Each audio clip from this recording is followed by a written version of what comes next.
옆에 분들 한번 이렇게 쳐다보실래요? 인사하세요. 눈으로 인사하시고. 네. 그 표정으로 설교 들으세요. 그 표정으로. 인사하기 전에 그 표정이 아니라 인사하면서 미소 지었던 표정으로 좀 제발 설교 좀 들어주세요. 네. 오늘 이 말씀 중심에서 두 개의 질문, 하나의 답, 두 개의 질문, 하나의 답이라는 제목으로 하나님 말씀 함께 나누겠습니다. 지금 우리 교회는 인생의 고비를 한 고비 한 고비를 숨가쁘게 넘어가는 성도님들이 있습니다. 그 숨가쁨이 이제는 막막함이 돼서 어찌해야 하나 답답할 것입니다. 함께 기도했으면 좋겠습니다. 목사로서 이 부모의 심정을 가지고 바라볼 때 안타깝기도 하고 미안하기도 하고 송구스럽기도 합니다.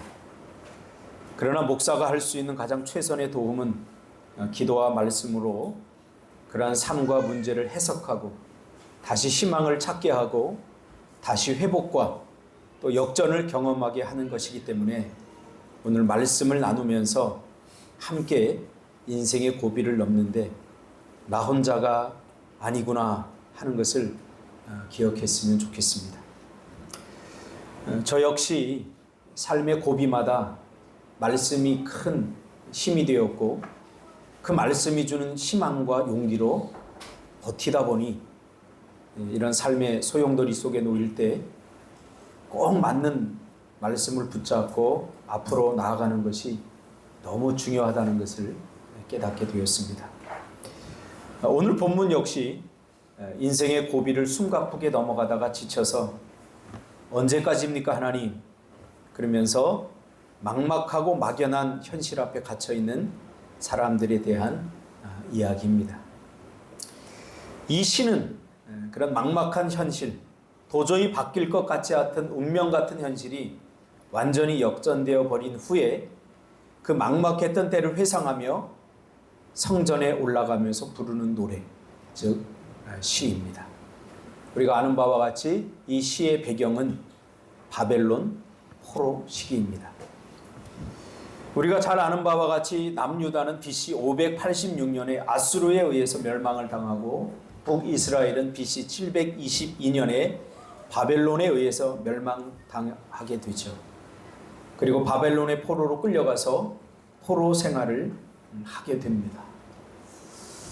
어쩌면 우리 성도들 가운데 이런 바벨론 포로 생활 같은 삶에 직면해 있는 사람들이 있을 수 있습니다. 그 삶이 얼마나 처절하고 막막하고 외롭고 막연했던지 시편 많은 곳에서 시를 통해서 바벨론 포로 생활의 실제적인 경험들이 표현되어지고 있습니다. 우리의 신앙생활에서 가장 중요한 것은 바로 절망을 이겨내는 일일 것입니다. 절망은 마음이 무너진 상태를 말합니다. 마음이 무너지면 어떤 희망도 어떤 기대도 사라지게 되고 삶의 의미를 잃어버리게 됩니다. 이스라엘 백성들이 포로로 끌려갈 때만 해도 걱정할 이유가 없었습니다. 그냥 그 포로로 잡힌 것이 억울할 뿐이었죠. 그리고 이스라엘 백성들이 포로로 끌려갈 때만 해도 곧 해방되겠지, 그런 생각을 다 가지고 있었습니다. 우리도 마찬가지죠. 문제에 직면하게 되면 곧 해결되겠지, 이런 생각들을 다 갖고 있습니다. 그래서 하나님께 기도하기도 하고 하나님께 매달리기도 합니다. 이스라엘 백성들도 포로로 끌려갈 때 이 생활이 얼마나 길어지겠나, 곧 끝나겠지 했는데 그 포로 시기가 길어지자 한 사람씩 두 사람씩 희망을 거두게 됩니다. 하나님의 백성들이 하나님께 희망을 두지 않으면 나타나는 첫 번째 현상은 뭐냐면 바로 기도의 자리를 떠나는 것입니다. 기도의 자리를 떠나는 것은 우리에게 영적으로 많은 의미들을 부여해 줍니다. 더 이상 하나님을 의지하지 않겠다는 겁니다. 더 이상 하나님을 의지하면 내가 상처받겠다는 것입니다. 하나님을 의지해도 소용이 없구나 하는 불신입니다. 이런 것들이 기도의 자리를 떠나는 이유가 되는 것입니다. 제 이야기가 아니라 성경의 통찰입니다. 이스라엘 백성들은 바벨론 강가에 모여서 포로로 잡혀왔을 때만 해도 함께 모여서 울며 기도했습니다. 아마 외국 생활을 오랫동안 경험한 우리 성주 씨나 우리 옥명 권사님 알 겁니다. 그 외국 생활, 타지 생활이 얼마나 외롭고 힘든 생활인지. 그래서 예수 믿지 않는 사람들도 교회에 다 나온다고 그러죠. 왜냐하면 고향 사람들, 한국 사람들 만나는 커뮤니티가 이루어지니까 믿든 안 믿든 같이 예배드리고 같이 고민을 나누고 같이 울고 웃는 일이 그 안에서 이루어지기 때문이죠. 이스라엘 백성들에게 그곳은 바로 바벨론 강가였습니다. 뭐 포로로 잡혀왔는데 무슨 성전이 있고 뭐가 있으면 아무것도 없습니다. 그래서 이스라엘 백성들이 이 바벨론 강가에 모여서 함께 울며 기도했습니다. 아마 처음부터 기도했던 건 아닐 것 같아요. 서러워서. 저도 인천에 살았는데 인천에서 월미도에 가끔 가보면 월미도에 외국인들이 그렇게 많아요. 어떤 동남아에서 온 타지, 낯선 타지에 와서 일을 하러 왔던 사람들이 그 월미도 바닷가를 보면서 고향을 그리워하는 사람들이 많아요. 그래서 어느 새부턴가 외국인들이 노동자들이 들어오면서 월미도에 이제 관광객보다는 그런 외국인들이 많이 늘어나는 것을 제가 보게 되었습니다. 아마 거기서 모여서 같은 나라 사람들 거기에 가면 다 모이고 그렇죠? 아마 이 바벨론 강가가 그런 역할을 했습니다.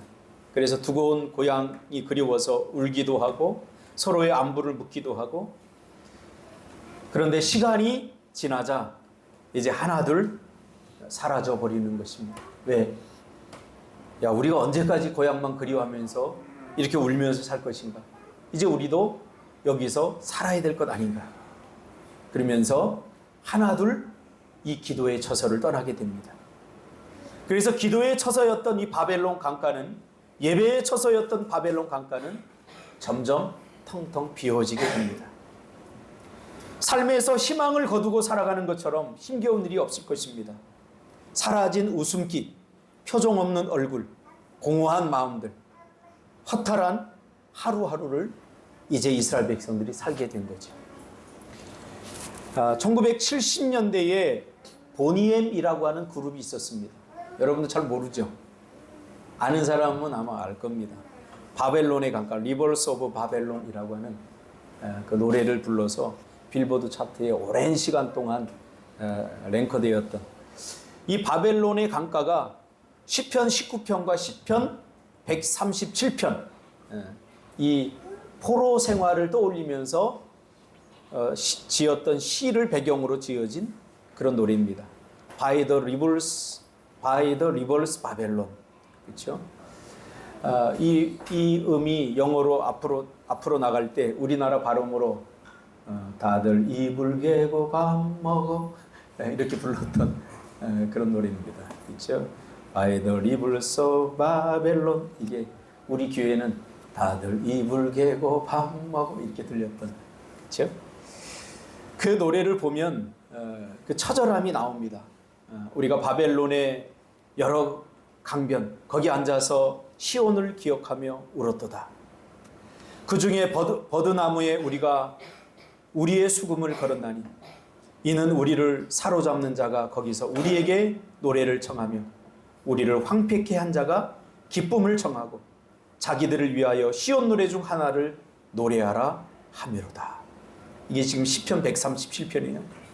우리가 이방에 있어서 어찌 여호와의 노래를 부를고 예루살렘아 내가 너를 잊을진대 내 오른손이 그 재주를 잊을지로다.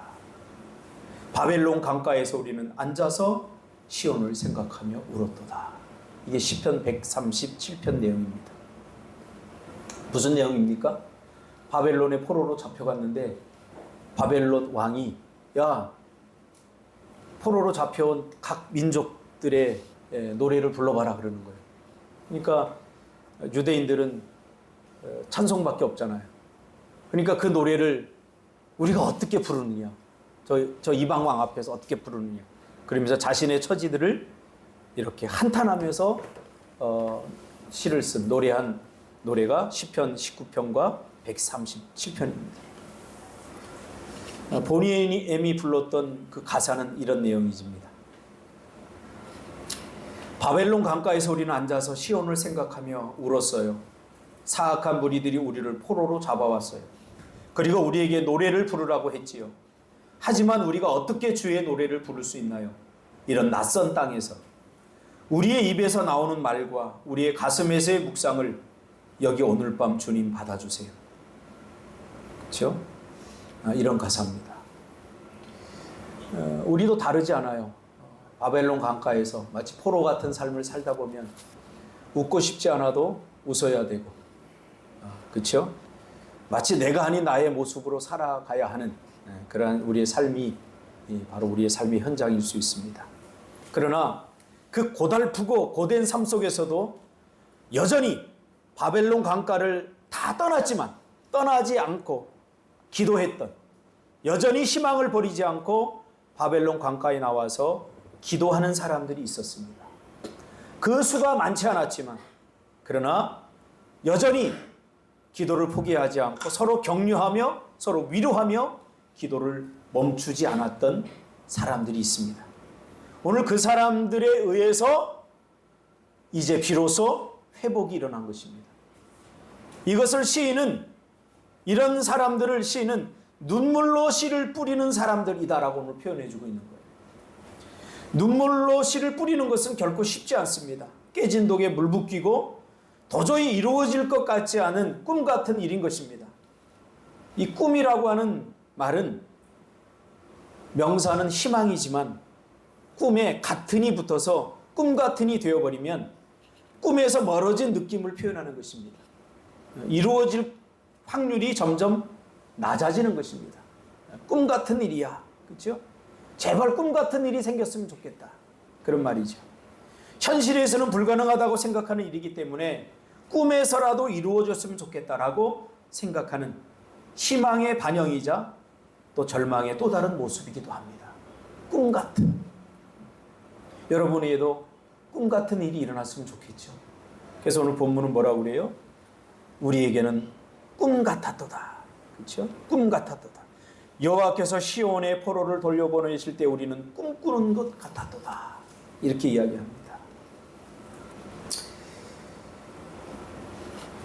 이스라엘 백성들에게 매일 바벨론 강가에 나가 기도하는 것이 바로 눈물로 씨를 뿌리는 일이었습니다.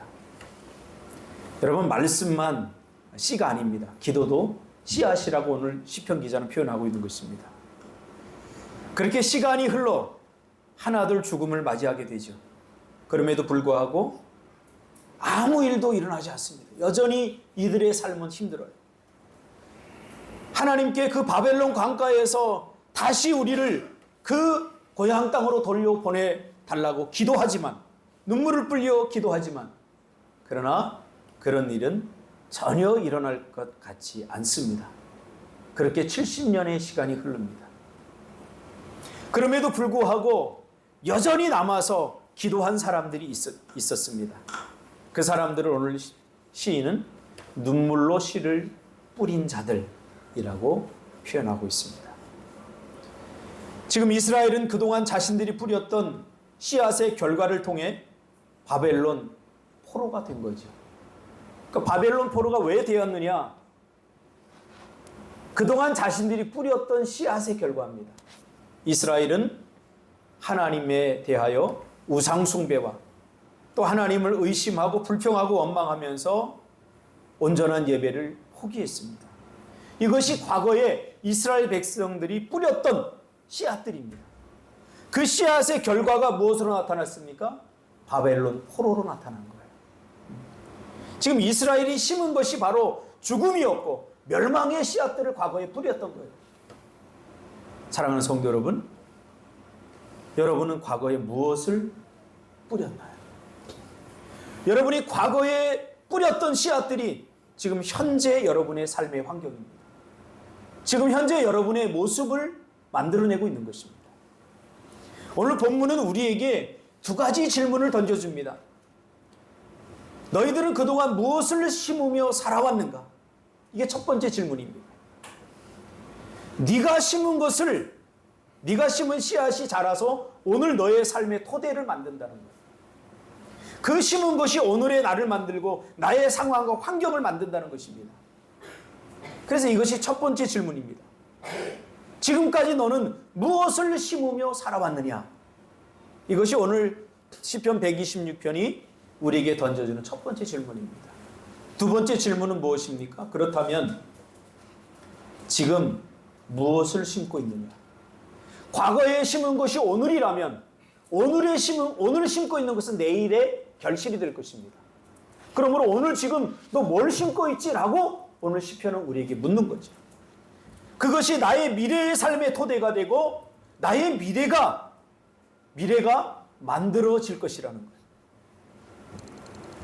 여러분, 이 시는요, 이미 바벨론 포로에서 돌아온 이후에 바벨론 그 시절을 기억하면서 쓴 시예요. 그러면 왜 도대체 이 시를 썼을까요? 하나님께서 우리의 기도를 들어주셨어. 그래서 70년 만에 들어주셔서 이제 우리가 해방됐어. 그러면서 하나님께 감사하면 끝날 일이에요.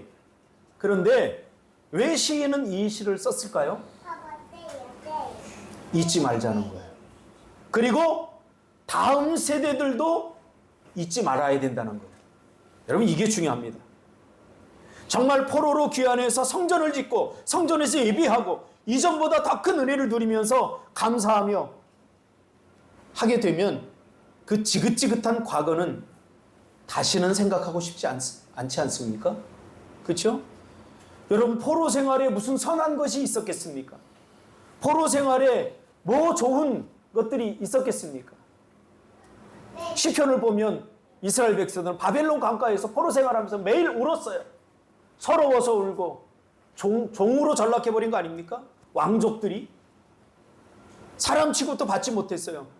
그런 시절들을 뭐가 그립다고 그렇게 다시 생각하고 싶겠습니까? 과거에 우리나라도 이제 일손이 서서히 딸리기 시작하면서 중국 사람들 우리나라에 들어오기 시작한 것이 조선족들이에요. 그때 제가 있던 교회에 조선족 한 10명 정도가 나왔어요. 왜냐하면 그 금속을 하던 그 사장님이 집사님이었기 때문에 그때 나왔어요. 나와서 거기서 한 3년 동안 이제 일을 하면서 교회 나와서 제가 이제 그 맹각준 선교사님하고 같이 돌아가면서 성경 공부를 인도를 했어요. 근데 그들이 솔직히 이야기해요. 뭐라고 그러면 교회 나오고 싶지 않다. 왜냐하면 교회에 있을 때 사장님 모습과 회사에 있을 때 사장님 모습 완전히 다르더라. 그분은 되게 좋은 분이에요. 제가 보기에는. 근데 타향살이가 그렇게 힘든 거예요. 요만한 말 한마디에 상처가 되고 아픔이 되는 거예요. 그러니까 그 사람들이 있던 그 기숙사가 컨테이너로 된 막 지들이 들락날락 하는데 왜 예수 믿는 사람들이 우리를 이렇게 대접하냐. 그러니까 그러면서 나중에 이제 좀 친해지게 되면서 되게 이제 믿으니까 그런 이야기를 하는 거예요. 가슴이 너무 아팠어요. 그 집사님한테 이야기할 수도 없는 노릇이고. 그러면서 그 사람들이 나중에 가면서 하는 말이 한국 사람들 안 좋다. 그래서 한국 사람들 미워하게 된 계기 중에 하나가 중국 사람들이 그런 것들이 아닐까, 그런 것들이 잠재되지 않을까, 그런 생각을 해요. 그러면서 맹각균 선교사님하고 저를 보면서 그래도 좋은 사람들이 있습니다. 이렇게 이야기하고 가더라고요. 그러니 그 아픈 포로 생활이, 가슴 아픈 포로 생활을 다시 기억하고 싶겠습니까, 누가? 여러분이 받은 상처, 그거 다시 드러내고 싶습니까? 그렇지 않아요. 그럼에도 불구하고 오늘 이 시인은 다시 꺼낸 거예요. 그 아픈 기억들을. 왜요?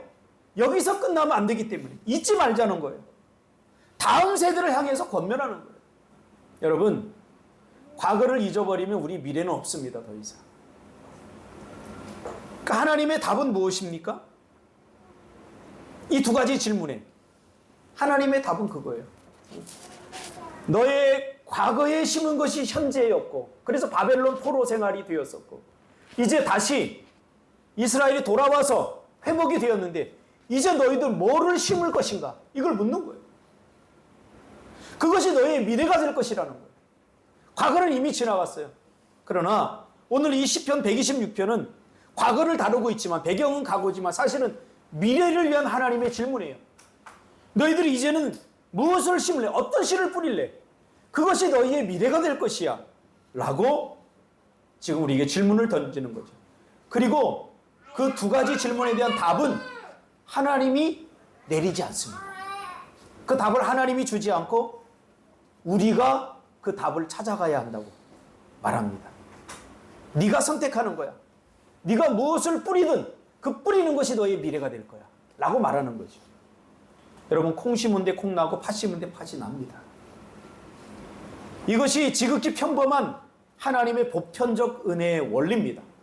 우리가 너무 특별한 은혜에 갇혀 살면 안 됩니다. 보편적인 원리를 우리가 넘어설 수 없습니다. 여러분, 가난하면 열심히 일하면 됩니다. 세상 사람들이 잘 사는 거 부러워하지 마세요. 그 사람들도 나름대로 열심히 살아요. 물론 여러 가지 구조적인 사회적인 문제가 있을 수 있어요. 그렇지만 우리 인생의 근본은 성실하게 땀 흘려야 되는 거예요. 그래야 행복할 수 있어요. 이게 보편적인 원리예요. 심지 않았는데 무엇인가 거두려고 하는 것이 문제 아닙니까? 그것을 달란트 비유에서 예수님이 가르쳐주고 있어요. 마태복음 25장 26절에 보면 한 달란트, 두 달란트 받았던 사람들이 최선을 다하여 남긴 그들에게 착하고 충성된 종이라고 칭찬을 해줍니다. 주인이. 그리고 마지막 이 한 달란트 받았던 사람에게 나는 주인님을 잘 몰라서 이걸 그냥 숨겨뒀습니다. 혹시 잃어버릴까 봐. 그때 주인이 뭐라고 그럽니까? 주인이 대답하여 이르되 악하고 게으른 종아, 나는 심지 않은 데서 거두고 해치지 않은 데서 모으는 줄로 네가 알았느냐? 이렇게 이야기합니다. 무슨 말이에요? 씨를 뿌려야 하나님이 싹트게 하고 자라가고 결실을 주신다는 거예요. 심는 것은 믿음의 도전입니다. 잃을 것에 대한 두려움과 불안이 엄습하기도 합니다. 오늘 본문에서는 그러면 눈물로 씨를 뿌리라고 말하는데 그 눈물의 씨가 무엇입니까? 바로 기도입니다. 기도. 아무 응답도 없고 아무 변화도 없는데 그래도 기도해야 됩니까? 그래서 눈물로 씨를 뿌린다고 표현했습니다. 기도할 때마다 다 응답되고 내가 원하는 시간에 다 응답되면 여러분, 기도하지 못할 사람이 어디 있습니까? 돈 100원 넣으면 커피 한 잔이 100원짜리 커피가 나오고 200원 넣으면 200원짜리 커피가 나오는 걸 아는 사람이 기도 안 할 이유가 없어요. 그러나 우리의 기도의 현장은 4차원이에요. 그래서 3차원이 적용되지 않아요. 오직 기도는 하나님을 신뢰할 때만 내가 원하는 시간에 내가 원하는 대로 응답되지 않더라도 계속 포기하지 않고 할 수 있는 일이에요. 그래서 이 일을 오늘 시편 기자는 눈물로 씨를 뿌리는 것 행위라고 표현하고 있는 거예요. 아무리 기도해도 응답이 없고 아무런 변화가 없는데 해야 되는 기도가 필요 없을 것 같은데도 여전히 기도해야 되는 기도, 도저히 내가 기도해도 이루어지지 않을 것 같은데도 하고 있는 기도, 이것이 눈물로 씨를 뿌리는 기도고, 그 눈물로 씨를 뿌리는 자가 기쁨으로 단을 거두게 될 것이라고 오늘 시인은 이야기하고 있습니다. 그곳에서 하나님은 싹을 틔우고 자라게 하고 열매를 맺게 하시기 때문입니다. 아무리 기도해도 응답이 없어. 그래서 기도를 포기한다면 이제는 우리의 미래는 가난해지게 될 것입니다. 궁핍해지게 될 것입니다. 오늘 우리의 기도의 씨앗이 우리의 미래의 과수원을 연상하게 하는 것이기 때문입니다. 지금 내 삶이 가난하고 궁색한 것은 왜 그런지 살펴봐야 됩니다. 여러분의 과거에 어떤 눈물의 씨앗을 뿌렸는지 돌아봐야 됩니다. 콩 심은 데 콩 나는 겁니다.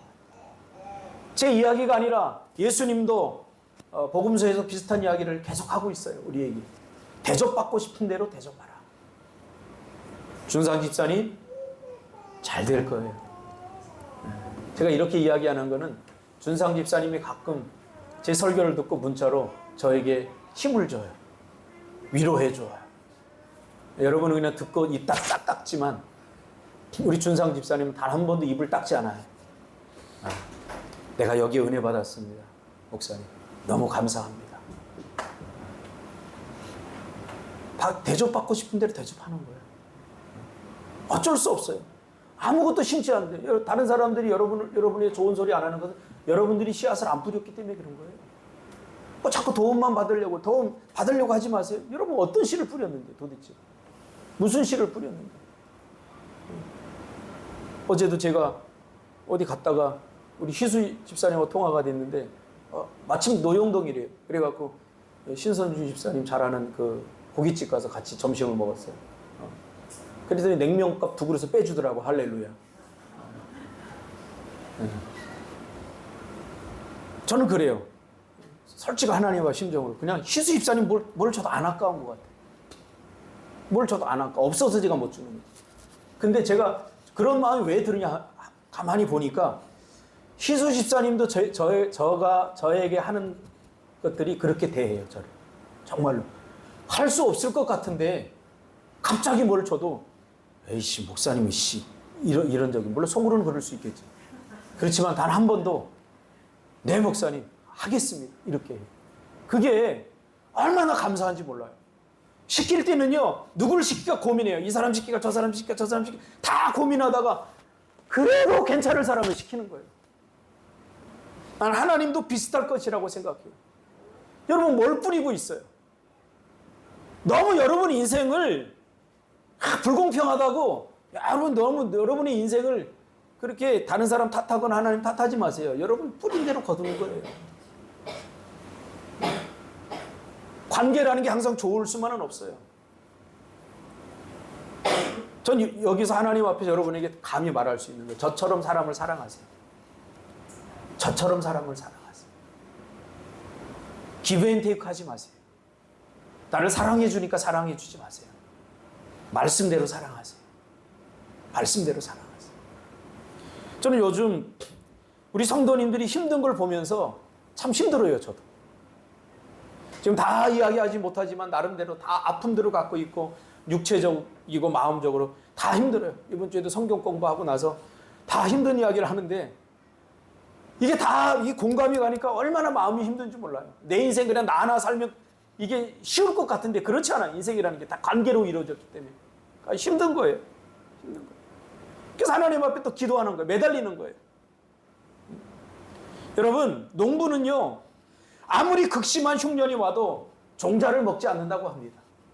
왜? 그게 미래이기 때문에. 근데 우리 그리스도인들은 종자를 먹어버려요. 조금 힘들다고 기도를 포기해버려요. 이거 종자를 먹는 행위예요. 조금 힘들다고 예배를 포기해버려요. 하나님을 의심해버리고 하나님을 신뢰하지 않아요. 저는 참 감사한 게 그거예요. 아무리 힘들어도 오히려 힘들수록 더 하나님을 의지하게 되더라고요. 희망이 없을수록 하나님을 더 의지하게 되더라고요. 이번 주에 저는 우리 문성훈 집사님 성경 공부하면서 고백한 그 고백이 너무 은혜가 됐어요. 저도 비슷하거든요. 하나님, 제가 사춘기까지 주님을 다시 만나기 전까지 무슨 생각을 갖고 있냐. 하나님이 엄청 원망했어요. 하나님 다른 가정들은 저렇게 행복하게 잘만 사는데 왜 하나님 우리 아버지를 다 5살 때 돌아가게 하시고 내 삶을 이렇게 곤고하게 만들고 나를 이렇게 힘들게 만들었습니까? 불평하고 원망하면서 내가 중학생이 되고 우리 엄마보다 내가 더 커지면 난 절대 교회 안 나가겠다. 그래서 실제로 중학교 3학년 때부터 교회 안 나가기 시작했어요. 하나님이 어디 있어? 왜 하나님이 이렇게 불공평해? 이 마음에 맺혔어요. 근데 주님을 다시 만나고 나니까 그리고 요즘도 저는 고백해요. 야, 아버지가 일찍 돌아가신 게 정말 나에게 하나님의 큰 은혜구나. 아버지가 일찍 돌아가셔서 빨리 독립할 수 있었고 그리고 그때 정말 힘들게 살았기 때문에 요만한 것 하나도 정말 감사한 거예요. 저는 정말 감사합니다. 제가 그랬잖아요. 차 타고 다니면서도 저는 너무 감사해요. 버튼 하나 누르면 시원한 바람이 막 나와요. 축구하고 나면 얼마나 몸이 뜨거워지는데요. 그럼 그 버튼 딱 누르고 오면 온몸이 딱 시원해지면서 에어컨 쫙 나오고 추워서 에어컨 꺼버려요. 우리가 너무 교만해져 있어요. 그러니까 이런 일들이, 이런 현재의 삶이 어떻게 이루어졌느냐. 힘들고 어려워도 과거에 뿌렸던 기도의 씨앗이 오늘 나의 삶을 풍성하게 만들고 기름지게 만들고, 만약에 그때에 계속해서 하나님에 대해서 불평하고 원망하면서 왜 나는 이런 삶을 살아야 됩니까? 라고 하나님 앞에 원망하면서 기도는 무슨 기도입니까? 그러면서 기도의 씨앗을 뿌리지 않았다면 오늘의 내 인생의 과수원은 여전히 빈궁하고 여전히 풀 한 폭이 자라지 않는 그런 황폐한 개넵 같은 그런 사막이 되어 있을 것입니다. 아무리 힘들어도 믿음의 씨앗을 먹어버려서는 안 됩니다. 사랑하는 성도 여러분, 지금까지 무엇을 심으며 살아오셨습니까? 현재의 삶을 너무 억울해하지 마세요. 받아들이세요. 뿌린 것이 없기 때문에 거둘 것이 없는 거예요. 오늘 시인이 뭐라고 그래요?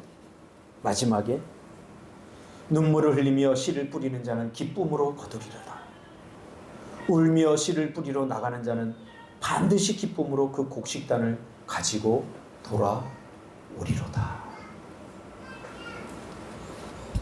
가끔 잊혀졌던 제자들이 무슨 때가 되거나 또 기억난다고 목사님 계좌번호 좀 가르쳐주세요 이래요. 다 잊었던 것 같아요. 나는 잘 기억도 안 나는데. 그런 친구들이 있어요. 뭔가 뿌렸기 때문에 그러겠죠. 뿌렸기 때문에. 말 한마디라도. 그래서 말 한마디라도 이쁘게 해야 되고요. 그리고 행동 하나라도 친절하게 해야 돼요. 이게 뿌리는 거예요. 그래서 저는 요즘 박준상 우리 집사님을 보면 기대가 돼요. 할렐루야. 어이. 여기 속이지 마. 힘들잖아. 좌절하지 마세요. 지금 뿌리고 있잖아요. 과거에 뿌린 씨앗이 오늘이라면 오늘의 씨앗 뿌리시 내일이 돼요. 반드시 됩니다. 오늘 무엇을 뿌리고 있는 거예요. 그래서 삶에는 역전이 일어나는 거예요. 오늘 내가 무엇을 뿌리는에 의해서 역전이 일어나는 거예요. 전 지금도 있지 않아요. 초등학교 4학년 때 축구부 감독이었던 저희 담임선생님 김종목 선생님, 지금 돌아가셨는데 암으로, 그분이 저희 이모님을 좋아하셨어요. 이모님. 그래서 이모님하고, 우리 이모님이 유치원 선생님이었는데 이모님하고 결혼하려다가 이모님이 딱지를 놨어요. 그래서 그 미련이 있어갖고 내가 그 이모님의 조카라는 걸 알고 저한테 굉장히 잘해줬어요. 그래서 저희가 아버지가 안 계시고 힘들게 살아가는 걸 아니까 많이 챙겨줬어요. 그래서 어느 날 이분이 교무실로 저를 부르더니 뭐라고 그러냐면, 형서봐, 지금 너희 집이 가난한 것에 대해서 너무 기죽지 마. 인생은 밭이란과 같아. 아니 4학년 그 어린 나이에 이야기를 해줬다는 게 그분이 내 수준을 이제 인정한 거예요. 그렇죠? 너무 감사한 거예요. 밭이란과 같아. 지금은 네가 이렇게 밭이랑 밑에 와 있지만 네가 열심히 또 땀 흘려 살면 너는 어느 순간에 또 이렇게 올라갈 수도 있어. 이게 인생이야. 그러니 힘들다고 가난하다고 너무 원망하지 말고 오히려 더 열심히 살아. 이런 이야기를 해주면서, 당시에 라면 있잖아요, 라면. 그 축구부 끝나면 간식으로 라면 끓여 먹었거든요. 그 라면을 한 박스를 줬어요. 그걸 들고 내가 학교 밑을 내려도 얼마나 한편으로 창피하기도 하고, 왜? 구걸 받은 것 같아서. 그러면서 한편으로는 내 마음을 이해해준 그 선생님이 너무 감사했던 거예요. 그래요. 지금 이스라엘 백성들이 바벨론의 포로로 잡혀갔다고 다 불평하고 원망하고 우리가 여기서 끝이다. 뭐 믿음은 믿음이야. 뭐 기도는 무슨 기도야. 하면서 눈물로 씨를 뿌리는 일을 포기했다면 그들이 70년 후에 다시 돌아와서 다시 어떻게 이런 노래를 부를 수 있었겠어요? 여러분, 내가 뿌린 씨앗이 내 자녀들의 복이 됩니다. 여러분, 그래서 자녀들을 위해서 기도해야 돼요. 저는 지금도 우리 어머니가 뿌렸던 기도의 씨앗의 혜택을 받고 살아요. 지금도. 여러분, 기도는요, 내가 죽어도 여전히 유효합니다. 할렐루야. 저는 그걸 너무 느껴요. 너무 경험해요. 노예 가보면 정말 목회 열심히 하는데도 안 되는 사람들이 너무 많아요. 고통스러워해요. 근데 저는 그렇게 그런 사람들에 비해서 그렇게 열심히 하는 것도 아니에요, 사실. 그렇다고 내가 뭐 내 목회하는 데 대해서 부끄러울 만큼 그렇게 게을르진 않아요. 근데도 그냥 정말 감사하면서 하고 있어요. 이게 뭘까? 우리 어머니의 뿌렸던 기도의 씨앗이 지금도 누리고 있는 거예요. 그래서 지금도 저는 이번 주에도 우리 애담이가 되게 예민해져 있었어요. 왜냐하면 원서를 이번 주에 썼거든요. 원서를 쓰는데 학교를 6개를 쓰고 막 하는데 이제 아빠한테도 물어보고 그랬죠. 감사하더라고요. 이것저것 조언을 해주면서 어제 이제 다 끝나고 나서 제가 그랬어요. 잊어 이제. 애담아 잊어버려. 아빠가 기도할게. 여러분 우리 인생은 그렇게 살아야 돼요. 이미 다 넣었는데 우리 애담이는 경쟁률이 몇 대인지 28대 1이야. 6개 넣은 거 경쟁률을 다 지금 보고서 아빠 19대 1이야. 아빠 몇 대 1이야. 그래서 내가 그랬어요. 잊어. 28대 1도 하나님의 역사면 들어갈 수 있고 다 하는 거. 저는 그렇게 살아왔어요. 지금까지. 예수 믿고 나서. 잊으세요. 맡기세요. 하나님께. 염려해서 걱정해서 되지 않아요. 힘들다고 기도 포기하면 안 돼요. 절대로. 무슨 순간이든 여러분 미래가 가난해져요. 여러분의 자녀들이 가난해져요. 그래서 우리는 기도해야 돼요. 태명이 뭐라고 그랬지? 뿅뿅이? 뾰롱. 뾰롱이. 기도하세요. 뾰롱이든 뿅뿅이든 아무튼 기도하세요. 이기적인 사람은 내가 괜찮다고 기도 안 해요. 아니에요. 내 미래가 가난해집니다. 기도하겠습니다. 주님 고맙습니다.